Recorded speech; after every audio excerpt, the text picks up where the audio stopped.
kita membuat rekaman yang ketiga, mengupas tuntas tentang pendapat ahli yang marak dibahas selama ini oleh Profesor Edi. Dia menjelaskan seolah-olah dia menjadi ahli fakta, padahal dia adalah saksi ahli. Nanti kita akan jelaskan apa itu saksi ahli, apa itu saksi fakta. Sebelum itu, teman-teman lebih baik menyaksikan rekaman ini agar lebih jelas rekaman dan pembahasan kita. Silakan menyaksikan. Sehingga saya selalu mengatakan kalau kita mau jadi ahli di pengadilan itu kadang-kadang tergantung siapa yang reservasi duluan. Apakah penuntut umum ataukah lawyer. Kita bisa cari teori yang membenarkan lawyer, tapi kita juga bisa cari teori yang membenarkan penuntut umum. Oke, session kedua kita barusan membahas dan membaca ataupun mendengar dan menonton bagaimana pendapat Profesor Edward Omarsson yang notabene sebagai Wakil Menteri Hukum dan HAM yang kita kenal juga sebagai ahli pidana, yang mengatakan bahwa persoalan keadilan menang salahnya itu sangat tergantung dari siapa yang reservasi atau siapa yang dahulu mengkondisikan sebuah perkara. Mungkin itu kesimpulan yang aku tangkap dari pendapat beliau, bahwa sebagai seorang praktisi hukum, sebagai seorang lawyer, bahwa pandangan ini sama sekali tidak benar. Karena seolah-olah saya menangkap bahwa putusan yang harusnya di akhir ternyata sudah disiapkan sebelum persidangan itu dimulai. Bahwa ini pendapat yang menyesatkan. Apalagi kalau pendapat ini kita sangkut pautkan dengan posisi perkara Jessica Kumala Wongso di persoalan pembunuhan berencana Mirna dengan menggunakan kopi cyanida. Seolah-olah perkara itu belum mulai disidangkan, tapi putusannya sudah selesai. Kenapa? Karena memang pada saat itu jaksa yang pertama sekali memulai, jaksa pertama sekali reservasi. Jangan-jangan pelakunya di luar, jangan-jangan pelakunya orang dalam, jangan-jangan pelakunya temannya, kita kan nggak tahu.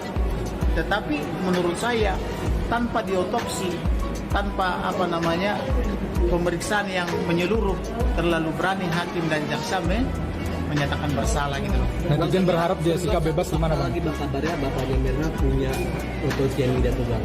Ada anak-anak kecil, foto kecil itu gimana tuh Bang? Ya itulah makanya saya bilang tadi bahwa pelaku ini kan bisa saja keluarga. Kalau kita kembali ke asas gitu kan, sebenarnya tidak enak saya ucapkan di sini. Ada yang mau menikah, seorang ayah, si anak tidak setuju. Udah dapat poin belum? Nah, si anak ini dalam keadaan tidak setuju pergi ketemu temannya. Udah tahu kan? Nah, bisa saja dalam tanda petik bla bla bla gitu. Terakhir Bang, iya. Netizen berharap kalau Jessica bisa bebas sekarang, gimana Bang tanggapannya? Iya. Jessica itu harusnya bebas. Janganlah orang dihukum karena pendapat. Pendapat ahli kan itu pendapat boleh-boleh saja. Tapi ahli tidak setuju, tidak bulat semua loh. Ahlinya jaksa, ahlinya Pak Oto, ahli penasihat hukum, kan tidak bulat. Namanya ahli memang begitu pendapatnya. Ya ini berpendapat karena dikasih sesuatu, pendapatnya sesuai dengan jaksa. Ini juga begitu. Tetapi yang mau saya katakan, tidak ada keterangan ahli yang menyaksikan atau yang melihat dia memasukkan minuman itu. Padahal di tempat terbuka tidak ada keterangan surat yang menyatakan bahwa dia memasukkan minuman itu dengan cyanida. Nah ini kan keterangan fatal ini. Ahli tidak ada, surat tidak ada. Gitu. Lebih apa? Saya juga kagum lah betul kagum banget gitu. Lebih pintar banget gitu. Namanya ada pernyataan yang salah gitu. Dia bisa cari bukti dari mana? Ditempel langsung ini balas. Aduh, saya sendiri heran gitu.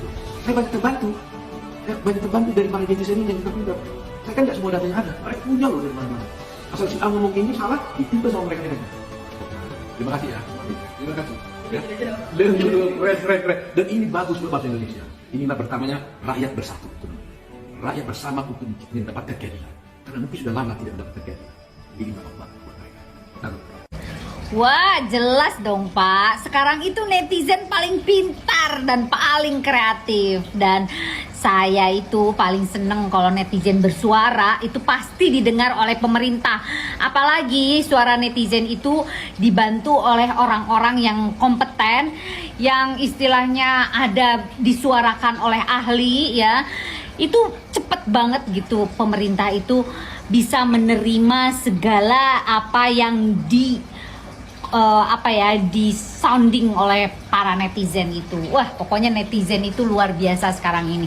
Dan jangan salah, netizen Indonesia sekarang itu pinter dan cerdas. Bukan cuma nyinyir, tapi dia mengkorek sampai ke akar-akarnya. Jadi, kasus apapun yang bisa terblow up oleh netizen, pasti pemerintah atau orang-orang terkait, polisi, jaksa, hakim, atau apapun lah, pengacara dan sebagainya, itu bisa terintervensi dengan suara netizen, guys. Mantap nggak tuh netizen? Ya, saya juga netizen, tapi saya juga menyuarakan berdasarkan hati nurani rakyat. Dan jangan sampai terkontaminasi, karena apapun yang namanya ketidakadilan itu adalah bisa merusak mental bangsa kita, terutama untuk generasi bangsa kita.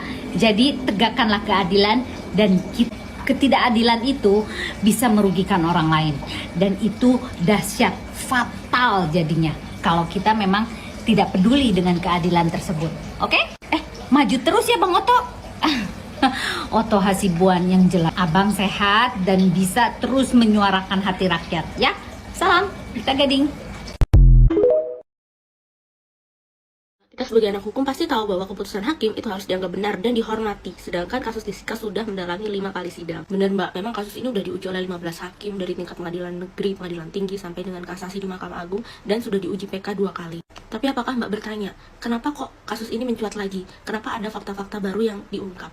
Nah, seharusnya kita sebagai anak hukum juga ikut mengkritisi, ikut menggali. Karena hukum itu bukanlah highly artificial body of doctrine, tapi hukum itu dinamis Mbak, hukum itu multidisipliner.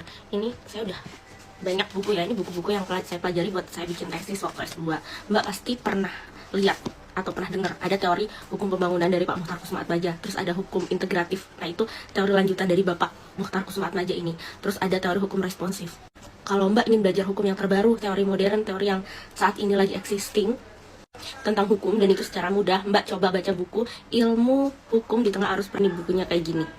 Dan ini ada teori, langsung aja saya kasih tahu di sini. Ini teori yang menurut saya relevan banget untuk kita jadikan acuan untuk membahas kasus ini. Dari sini paham kan kenapa saya sebagai anak hukum juga sangat tertarik untuk mendalami kasus ini dan tidak mendewakan putusan hakim.